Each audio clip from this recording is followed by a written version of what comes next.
చాలా మంది కూడా మ్యూచువల్ ఫండ్స్లో ఇన్వెస్ట్మెంట్ చేస్తూ ఉన్నారు, చాలా హ్యాపీగా ఉంటారు. కానీ మీరు చేసిన పొరపాటు అదే. సో ఒకే ఫండ్లో ఇన్వెస్ట్మెంట్ చేయడమో, లేదంటే మీ పోర్ట్ఫోలియో మీరు సరిగ్గా చూసుకోకపోవడమో, బ్యాలెన్స్ చేసుకోకపోవడమో ఒక కారణం అవ్వచ్చు మీ యొక్క ఫెయిల్యూర్కి. సో కాబట్టి పోర్ట్ఫోలియోని ఎలా డైవర్సిఫికేషన్ చేసుకోవాలి, మ్యూచువల్ ఫండ్స్లో ఎంత తెలివిగా ఇన్వెస్ట్మెంట్ చేసుకోవాలి, వీటికి సంబంధించి ఇవాళ మనతో చెప్పడానికి qualified personal finance professional Sairam గారు ఉన్నారు. సో వారి మాటల్లో మరింత సమాచారం అడిగి తెలుసుకుందాం. హాయ్, హలో, నమస్తే, వెల్కమ్ టు సుమన్ టీవీ. నేను మీ Rajeev Pasupuleti. So let's start. So hi sir, నమస్తే. నమస్తే రాజీవ్ గారు. యా, సో సాయిరామ్ గారు, క్వశ్చన్ మీరు విన్నారు కదా, చాలామంది కూడాను మ్యూచువల్ ఫండ్స్లో పెట్టుబడి పెట్టేస్తున్నామని చెప్పని హ్యాపీగా ఉంటారు. కానీ డైవర్సిఫికేషన్ అనేది వాళ్ళు ఫెయిల్ అవుతూ ఉంటారు. ఎందుకంటే మార్కెట్స్ ఎప్పుడు కూడా ఒకేలాగా ఉండవు. సో పోర్ట్ఫోలియో అనేది బ్యాలెన్స్గా, స్ట్రక్చర్డ్గా ఎలా మేనేజ్ చేసుకోవాలి ఏంటి? సో నేను చాలా మంది ఇన్వెస్టర్స్ యొక్క పోర్ట్ఫోలియో చూశాను. Okay. So thanks for their trust at Wealth Vega, they will send their portfolio statements to us. Okay, good. కామన్గా చూసింది ఏంటంటే, సో ఎవరైతే మోస్ట్లీ నాలెడ్జ్ లేకుండా చేసేవాళ్ళు లేదా డైరెక్ట్గా చేసేవాళ్ళు ఎక్కువగా మిడ్ అండ్ స్మాల్ క్యాప్స్లో పెడతారు. 80%, 90% మిడ్ అండ్ స్మాల్ క్యాప్లో పెడతారు. మై మిడ్ క్యాప్ లాస్ట్ 10 yearsలో ఎంత ఇచ్చింది రిటర్న్. సో అసలు వాళ్ళు అందులో ఉండే రిస్క్ని అయితే సరిగ్గా చూడట్లా. సో 2008 గ్లోబల్ ఫైనాన్షియల్ క్రైసిస్, ఆ టైంలో if I kept 1 lakh rupees in 2007 December, నాకు 2008 విత్ ఇన్ 6 monthsకి my investment value is gone to 20,000 rupees. 80,000 rupees loss. Yes, అది రికవర్ అవ్వడానికి నాకు 6 ఏళ్ళు పట్టింది. మళ్ళీ 2014 మార్కెట్ బూమ్ వచ్చినప్పుడు మాత్రమే రికవర్ అయింది. సో మధ్యలో అదంతా అప్ అండ్ డౌన్ అవుతూనే ఉంది. ఈ రిస్క్ ని మర్చిపోతున్నారు అందరు జనాలు. ఏంటంటే కోవిడ్ తర్వాత ఏం జరిగింది, ఈవెన్ కోవిడ్ లో ఏం జరిగిందో కూడా చూడట్లేదు. కోవిడ్ లో మార్కెట్ 50-60% కూడా ఇవి పడిపోయాయి. కాకపోతే షార్ట్ టర్మ్ లో రికవర్ అవ్వడం వల్ల దే జస్ట్ ఇగ్నోర్డ్ ఇట్. కానీ పడితే చాలా భయంకరంగా పడతాయి. ఆ టైంలో మీకు డబ్బు అవసరమైతే ఇంకొంతమంది చేసేది ఏంటంటే, they will invest everything into sector and thematics funds. అసలు సెక్టార్స్ని హ్యాండిల్ చేసేటప్పుడు చాలా కాషియస్గా ఉండాలి. మీకు ఒక ఎగ్జాంపుల్ ఏంటంటే, 2004 తర్వాత మోస్ట్ జనరల్గా మనకేంటంటే తెలుగు స్టేట్స్లో కూడా జనరల్గా ఐడియా ఉంటుంది. సో అప్పుడే వాళ్ళు బైక్స్ కొనడం మొదలెట్టారు, టీవీస్ ఇంట్లోకి రావడం మొదలెట్టారు, రోడ్స్ వేయటం మొదలెట్టారు. సో ఇన్ క్యాపిటల్ ఇన్ఫ్రాస్ట్రక్చర్ అనేది డెవలప్ అవుతూ వచ్చింది. అవును. సో ఇన్ఫ్రాస్ట్రక్చర్ అనే థీమ్ అప్పుడు రన్ అయింది. చాలా ఇన్ఫ్రాస్ట్రక్చర్ ఫండ్స్ వచ్చాయి. 2010లో కనుక ఒక 1 lakh పెడితే 2020 కూడా సేమ్ 1 lakh ఉంది. ఓకే, ఎందుకంటే ఆల్రెడీ స్టేబుల్ అయిపోయింది కాబట్టి. థీమ్ ఆల్రెడీ రన్ అయిపోయింది. 2004 నుంచి 2007 గ్లోబల్ ఫైనాన్షియల్ క్రైసిస్ తర్వాత అది కోలుకోలే. ఓకే, బట్ తెలియకుండా ఓకే 2004లో 40%, 2005లో 50%, నెక్స్ట్ 40% రిటర్న్ వచ్చింది, నేను పెడితే నాకు వచ్చేస్తుంది అంటే చాలా ప్రాబ్లం అవుతుంది. Exactly.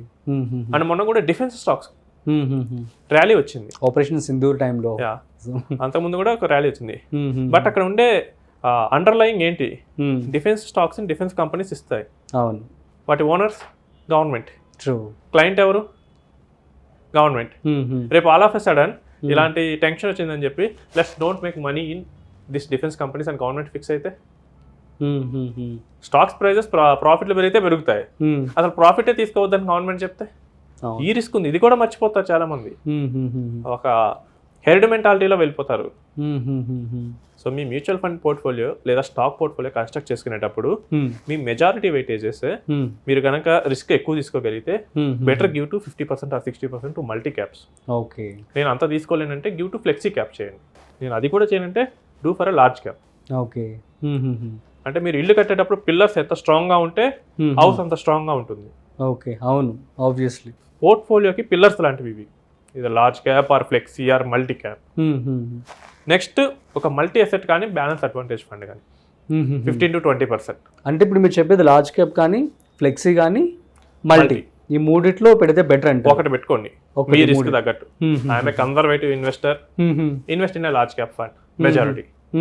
I'll take little risk but I'm not an aggressive. Invest in a flexi.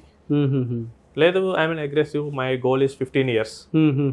Then come for multi caps. And దానికి కౌంటర్ పార్ట్గా మల్టీ అసెట్ కానీ బ్యాలెన్స్ అడ్వాంటేజ్ ఫండ్ కానీ పెట్టుకోండి. ఓకే. సో ఇక్కడ ఏమవుతుందంటే మల్టీ అసెట్స్ అనేవి it will invest in stocks, it will invest in gold, silver, REITs. So risk అనేది తక్కువ ఉంటుంది. మార్కెట్ పెడితే ఇక్కడ లైక్ షాక్ అబ్జర్వర్ లాగా ఉపయోగపడుతుంది. సో ఈ రెండింటిలో మెజారిటీ ఆఫ్ ద పోర్ట్ఫోలియో ఉంచుతాం.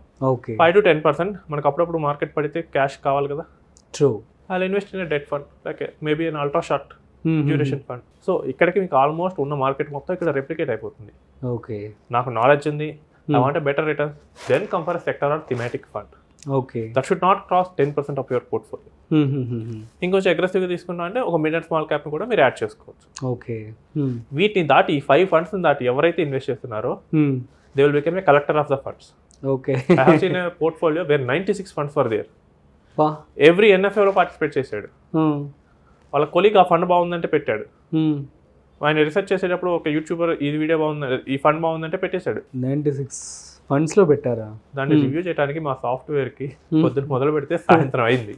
పర్లేదు, 1 డేలో క్లియర్ అయిపోయిందంటే గ్రేటే. సాఫ్ట్వేర్కి 1 డే పట్టింది అనలైజ్ చేయడానికి, హ్యూమన్స్కి అయితే సో చాలా టైం పడుతుంది. చాలా టైం పడుతుంది. అంటే రిటర్న్స్ ఏమైనా గొప్పగా ఉన్నాయంటే లేవు. ఒక మొత్తం నిఫ్టీ 50 ఫండ్ ఎలా రిటర్న్స్ ఉందో అదే రిటర్న్స్ ఉంది. ఓకే కానీ he's paying double to triple. బా సో ఇలాంటి వాళ్ళు కూడా ఉంటారు. సో ఎవరైనా కానీ మీ మ్యూచువల్ ఫండ్ పోర్ట్ఫోలియోలో లేదా ఆ స్టాక్స్లో కానీ థీమ్స్ మీద మీరు కాన్సన్ట్రేట్ చేయండి. Okay so what is the theme that you want to play, large cap or flexi cap or multi cap, దాని మీద పెట్టుకొని ఆ మిగతా 20-30% సో నాకు ఈ సీజన్ తగ్గట్టుగా మీరు ఇన్వెస్ట్ చేసుకోవచ్చు నాలెడ్జ్ ఉంటే. ఓకే నాలెడ్జ్ లేకపోతే your multi cap portfolio has already that theme.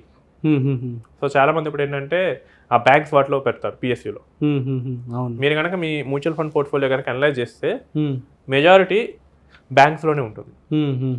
అక్కడ దాటి ఇక్కడ ఎందుకు పెడుతున్నారు, ఏదైనా యూజ్ ఉందా? So that portfolio is design by experts. వాళ్ళకి తెలిసి ఏ సెక్టార్ ఏ రేషియోలో ఉంచాలని చెప్పి. మీరు దాన్ని ఇంకా ఎక్స్ట్రా పెడుతుంటే దాన్ని డీవియేట్ చేస్తారు. వాళ్ళేమో ఇంటర్నల్గా రీబ్యాలెన్స్ చేసుకుంటారు సెక్టార్ పడిపోయే ముందు, మనం పడ్డాక చేస్తాం. అయ్యో సో అందుకని జనరల్గా పోర్ట్ఫోలియోలో 4 to 5 ఫండ్స్ పెట్టుకోండి. అంతే, కీప్ ఇట్ సింపుల్. ఒకవేళ ఫెయిల్ అయితే ఎక్కడైనా తెలుస్తుంది. ఓకే సో దాని ప్రకారం మనం ప్లాన్ చేసుకుంటే. సో మీరు మాత్రం స్మాల్ కావచ్చు, మిడ్ క్యాప్ ఫండ్స్ సజెస్ట్ చేయరు? అది ఎవరంటే నేను చాలా రిస్క్ తీసుకుంటానంటే చేసుకోవచ్చు 10-15%. యా ఎందుకంటే if invest in a multi cap fund that will automatically have the small and mid caps. Okay. And the fund manager will decide the weights. Okay. So నాకన్నా fund మేనేజర్కి ఎక్కువ నాలెడ్జ్ ఉంటుంది కదా. True. So మనం అలా వదిలేద్దాం. Okay, లేదు నేనే చేస్తాను నాకే ఎక్కువ నాలెడ్జ్ ఉందంటే మార్కెట్ పడిపోయేటప్పుడు నీకు తెలియకపోతే ఇప్పుడు ఏంటంటే మిడ్ క్యాప్ పడిపోయింది, నేను ఎప్పుడు రియలైజ్ అవుతా అంటే చాలా మంది చేసింది ఏంటంటే, so one of the famous fund house which use the quant mechanism to generate returns. So దాని స్మాల్ క్యాప్లో ఎగబడి పెట్టారు కోవిడ్ తర్వాత. Last 1 year it is the least performing fund small caps. వాళ్ళు ఏంటంటే ఇప్పుడు కూడా రియలైజ్ అవ్వట్లా, ఇంకో 2 years అయ్యాక రియలైజ్ అవుతారు. అప్పుడేముంది వేరే దాంట్లో పెడితే ఇంకా బెటర్ రిటర్న్ వచ్చేది, ఇప్పుడు ఆప్టిమల్ రిటర్న్ వస్తుంది. సో మనం కరెక్ట్గా 4-5 పెట్టుకుంటే తెలుస్తుంది. నేను 10, 20, 30 పెట్టుకుంటే ఏం తెలుస్తుంది? నాకు పైన టాప్లో ఉన్నాయి పాజిటివ్ ఉంటాయి, కింద ఉన్నాయి నెగిటివ్ ఉంటాయి, నాకు అర్థం కాదు. ఓకే, అది 3-4 పెట్టుకుంటే it will easy to for us. Super అండి, thank you so much. So guys అర్థమైంది కదా. సో ఈ విధంగా మీరు మ్యూచువల్ ఫండ్స్ని బ్యాలెన్స్ చేసుకుంటూ ఉండాలి, డైవర్సిఫికేషన్ కూడా చేసుకుంటూ ఉండాలి. సో దెన్ ఓన్లీ మీకు సూపర్ రిటర్న్స్ అయితే రావడం జరుగుతుంది. సో మరొక ఇంట్రెస్టింగ్ కాంటెంట్తో మళ్ళీ కలుద్దాం. అంతవరకు చూస్తూనే ఉండండి సుమన్ టీవీ.